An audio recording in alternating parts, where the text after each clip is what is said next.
So this is a 2008 Mercedes SL550, and like most of the SLs and the 273 engines, it looks like the camshaft adjuster magnets have worn.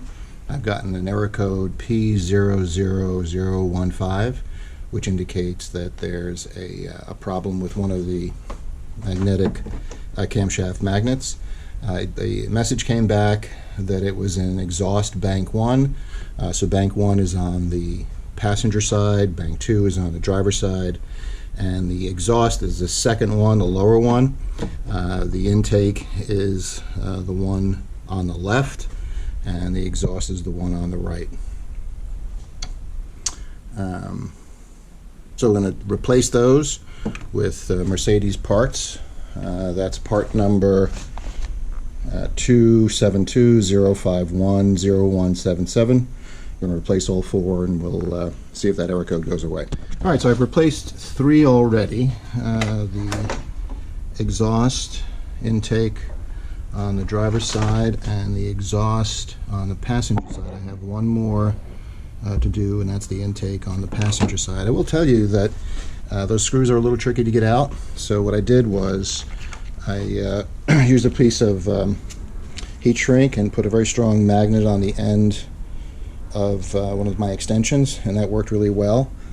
Also, anytime I needed to grab a screw from a place that was very difficult, I took another strong magnet and put it on a pair of self-closing tweezers. So important to note, when you're doing a job like this, you can't overemphasize the need for really good tools. So I've got a couple of different extensions, different lengths on the 1/4-inch ratchet.